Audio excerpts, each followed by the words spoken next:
Bonjour à tous. Alors, je voulais lancer un nouveau petit podcast parce que j'avoue, ça fait un petit moment qu'on puisse parler tous ensemble, écouter voilà ce qui résonne au fond de votre cœur. Alors, j'allais parler enfin plutôt des cultes qui sont, on va dire, inscrits dans les mythologies, tout autant qu'elles soient. Si vous voulez, en fait, on vit des répétitions en boucle, non seulement temporelles, intemporelles, dans un temps non linéaire, mais nous vivons en fait des structures, tout comme la Tartaria, nous vivons des pseudo-figures symboliques, que ce soit cunéiformes ou autres,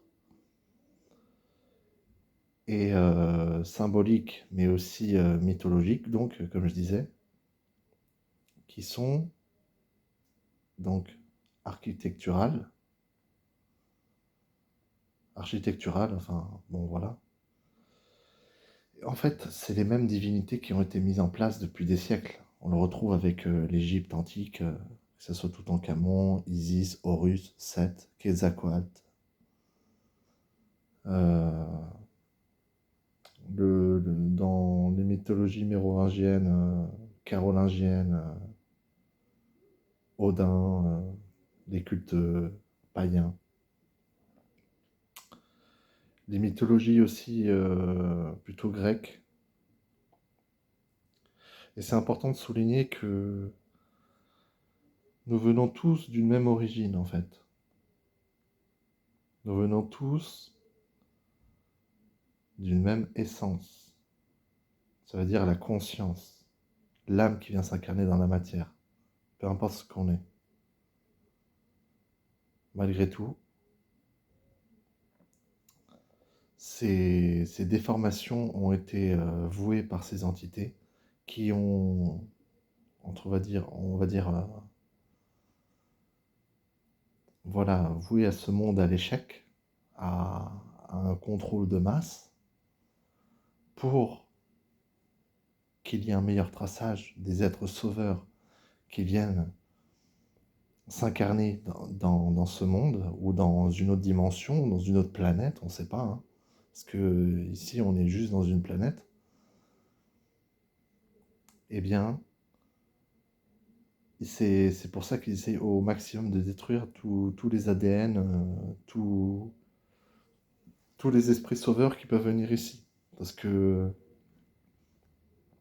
on va dire qu'il y a eu des bugs en fait dans cette matrice, des gens qui voulaient, on va dire, faire le bien pour les autres, les sauver, que ce soit dans la générosité, que ce soit dans l'amour, que ce soit dans la protection. Et tous ont été, on va dire, persécutés, en fait, on va dire. C'est pas qu'une histoire de religion, finalement.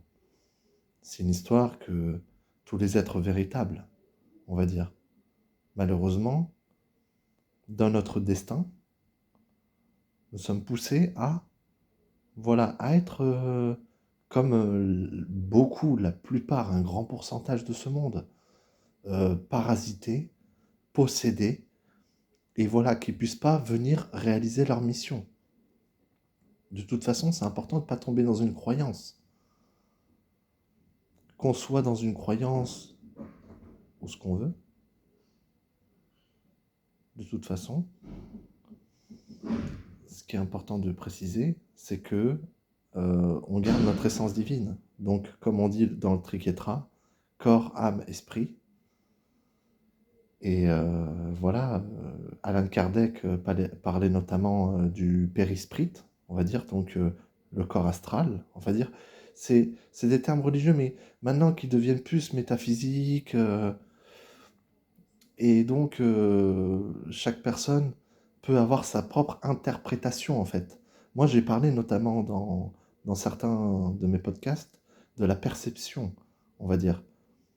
C'est comme je disais, On voit un stylo, on le voit, ça reste un stylo. On peut changer sa réalité. C'est-à-dire, si je le change de côté, je le vois différemment. On va dire comme un cube, comme le culte de Saturne. Voilà, où il y a les vibrations, en fait. Et tout ça est généré par des portails interdimensionnels qui essayent de récolter du louche de ces entités. Et essayent de récolter du louche afin de s'en nourrir, on va dire. On va dire dans le système de la matrice, ce serait plutôt récolter des stats, récolter du chiffre, récolter... Voilà, mais c'est pas tout à fait ça. C'est une histoire que nous sommes de l'énergie avant tout, comme les plantes, comme les minéraux, comme tout. Et c'est pas juste une question que on est une âme et on va au paradis, il y a le ciel, il y a l'enfer, il y a la lune, il y a la terre et c'est tout. Non, c'est pas aussi facile que ça, c'est beaucoup plus complexe que ça. Mais quand on met un pied dedans, il faut savoir où on met les pieds. Parce que moi je l'avais déjà entendu, c'est, comment dire, c'est un mouvement, c'est pas un mouvement, mais c'est une sorte de philosophie d'être qui peut te t'amener à perdre de toi-même. Parce que c'est tellement profond, c'est tellement vaste comme tous les univers qui est autour de la Terre. Et même à l'intérieur. Parce que dans une vie, on vit une vie parmi plein d'autres vies. Donc imaginez-vous la probabilité enfin de la multiplication de toutes ces consciences qui sont amenées à refaire les mêmes chemins en boucle. Maintenant, moi je le dis pour ceux qui veulent comprendre. Parce que ceux qui veulent penser que nous sommes qu'un corps, qu'un esprit, et que tout est si facile que ça, c'est pas aussi facile que ça. Parce que quand on le voit dans le degré des perceptions et dans le degré des synchronicités qu'on peut avoir dans ce monde, la, la multité de probabilités qu'il peut y avoir, c'est infini en fait. Même un nombre zéro est infini.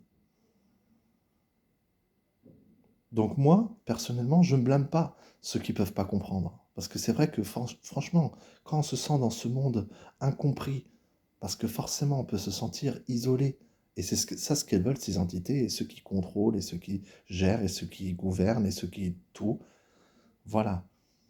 Et bien ils veulent ça, c'est leur but. Leur but principal, c'est la destruction. Si nous serions dans un monde de Dieu, d'amour, nous ne vivrons pas dans ce monde-là. Ça se passerait pas comme ça. Il y aurait certes certains bugs, certaines failles, mais pas aussi générées autant. Et maintenant, on le voit avec l'intelligence artificielle, c'est complètement disproportionné par rapport à la réalité de ceux qui peuvent vivre et mener leur propre chemin de vie, quoi, leur propre bonheur. L'important, c'est d'être heureux. L'important, c'est l'amour. C'est de s'aimer entre nous. Mais si quelqu'un est parasité, si c'est une conscience qui est sous contrôle, comment faire pour l'y empêcher? Je veux dire, il y a des gens dans la vie, tu vas les sauver, tu veux les sauver, et ils vont te plonger dans la merde avec eux. Donc des fois, il faut garder son esprit protecteur en nous et se défaire de tous ces schémas, probables ou improbables. Parce que si une personne ne va pas bien mentalement aussi ou spirituellement, eh ben, on peut rien faire. Il y a des cas qui sont irrémédiables, qui sont qui sont pas clairement. Moi, j'en ai vu aussi. C'est vrai que ça peine le cœur parce que moi, j'ai quand même assez un esprit empathique, on va dire. J'aime aider les autres, j'aime voir les gens heureux. Si je partage un bon moment, j'aime bien partager un bon moment avec eux. Mais je trouve que moi, personnellement, c'est mon avis, hein, personnellement. Mais si les gens pourraient vraiment élever le niveau un peu de la vibration, un tout petit peu plus, ça changerait ne serait-ce qu'un petit pourcentage, non seulement de la vibration, mais de la réalité. Parce que si on change sa réalité, On change probablement tout. Mais comme on est voué à être conditionné, à être voué à l'échec, à la compétition et autres, on ne peut pas forcément aider son prochain parce que clairement, les gens, dans cette vie, ils vont penser qu'à eux. Ils vont penser qu'à à leur propre survie, en fait. Finalement, on est dans un système de survie. Comme le règne animal, comme le règne sauvage. Et bon, de toute façon, les fins des temps arriveront, mais c'est quelque chose qui va se poursuivre, c'est quelque chose de très profond, c'est comme une mort lente en fait. C'est quelque chose qui va progressivement en fait. Parce que si même si certaines de ces vérités ont été mises à exposition il y a plusieurs années, en les ridiculisant, ces gens-là détournent et font une inversion des systèmes pour montrer qu'ils avaient raison et pour montrer aux gens qu'en fait, ils montrent bien leur jeu parce que le but, comme on le remarque dans les films, c'est nous montrer la réalité, en fait, prochaine, future, dans les films. Mais peut-être que quelqu'un va voir un film au cinéma, va oublier, et plusieurs années plus tard, la réalité va se produire. Pourtant, il aura oublié le film, et pourtant, ça aurait été un film comique ou un film plutôt de science-fiction. Et on le voit même dans les émissions de Alien Theory. Maintenant, ils appellent plus ça Alien Theory, ils appellent ça Alien Fiction. D'ailleurs, je pense que ça passe plus là en ce moment. Mais voilà, c'est clairement de la pure programmation prédictive ce qu'on vit. Après, forcément, nous, même si chacun peut penser que on a été créé par une force divine, alors c'est plus complexe que ça, mais en tout cas, euh, nous avons été créés pour être des esclaves. Et tout ce qu'ils veulent, c'est que les esclaves se détruisent entre eux. Donc, à vous, enfin pas à vous, mais je veux dire à chacun, de supporter son statut, de détruire l'autre. C'est ce qu'on le remarque dans les couples, dans la vie familiale, dans la vie du travail, dans son entourage. On peut remarquer que il y a des gens qui finalement n'ont plus rien à perdre. Ils n'ont plus rien à perdre et c'est très malheureux parce que finalement, euh, que nous soyons leurrés ou pas à vivre une incarcération ou une incarnation euh, matricielle ou physique ou matérielle, et ben finalement, tout est voué pour détruire son prochain, en fait, dans le domaine de la compétition. Et c'est malheureux. Après, je pense qu'il faut prendre, comme on dit dès le départ, une certaine maturité. Maturité spirituelle et franchement, se, se protéger, se faire des protections. Après, moi, je parle pas de protection ésotérique forcément, mais on peut être dans un chemin d'amour et clairement apporter du bonheur aux autres et apporter du bonheur à soi-même et être dans des bonnes vibrations et énergies. Il y a finalement très peu de thérapeutes qui sont conscients de ça et qui peuvent apporter des solutions. Malgré tout, l'important est de garder son pouvoir créateur, tout en étant dans la protection, tout en étant dans le respect des autres. Et c'est important de ne pas se faire parasiter, interférer. Donc, moi par exemple, j'avais écouté Céline Geneviève, bon, qui faisait au début des interviews avec Nathalie Knepper. Et finalement, elle est devenue hypnothérapeute, enfin hypnologue, enfin voilà, qui fait des régressions hypnotiques. Ils ont appris, pardon, ils ont appris des méthodes et ils font chacun leur méthode en fait. Et c'est ce qu'elle disait, c'est que chacune méthode, enfin en tout cas, tu as travaillé quelque chose dans la matière. Moi, après, bon, chacun est d'accord ou pas selon la méthode, selon... Voilà, après, c'est différent parce que, je veux dire, moi, par exemple, ce que je pense, c'est qu'en France, parce que moi, je fais des recherches en espagnol, donc moi, je vois, en France, c'est très compliqué.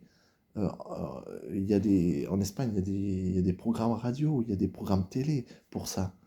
Il y a quand même une part d'espace, comme on retrouve ici en France avec Alien Theory, ou quelques émissions qui sont passées dans les années 80, 90 avec Jimmy Gueux.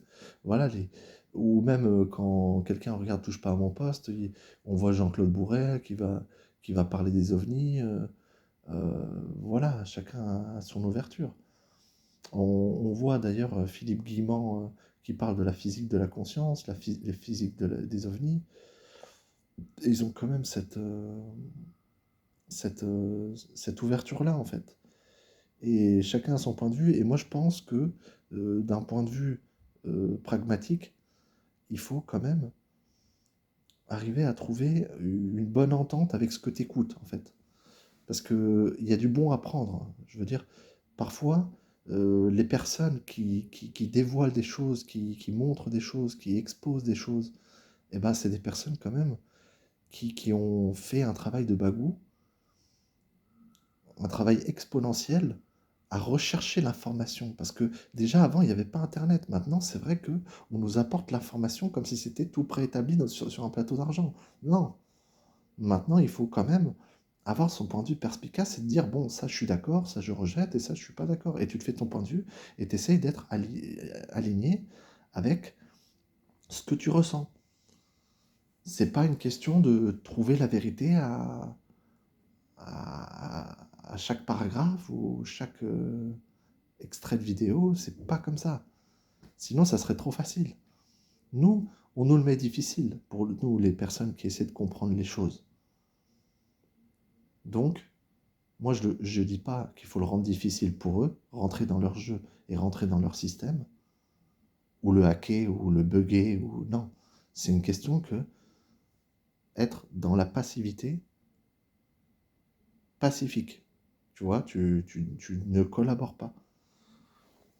Maintenant, moi, je suis personne pour dire ce qu'il faut faire ou pas faire, mais moi, c'est mon point de vue. Chacun ne collabore pas. Parce que si c'est pour que eux ils créent des guerres et nous-mêmes nous rentrons en guerre, c'est leur jeu. Et nous-mêmes nous rentrons dans leur jeu consciemment ou inconsciemment. Donc c'est une perte de temps et d'énergie. Et peut-être même une perte d'âme, hein, parce que finalement, quand on voit comment les âmes, les consciences sont emprisonnées dans un système holographique ou astral, et ben finalement on se dit que le mieux c'est de mener sa vie. Après, forcément, nous-mêmes, voilà, ceux qui comprenons ces choses-là, on va pas être des sauveurs du monde non plus. Donc, maintenant, chacun, chacun fait comme il peut. Voilà tout, c'était un petit podcast. Je vous souhaite une bonne continuation et à la prochaine. Ciao.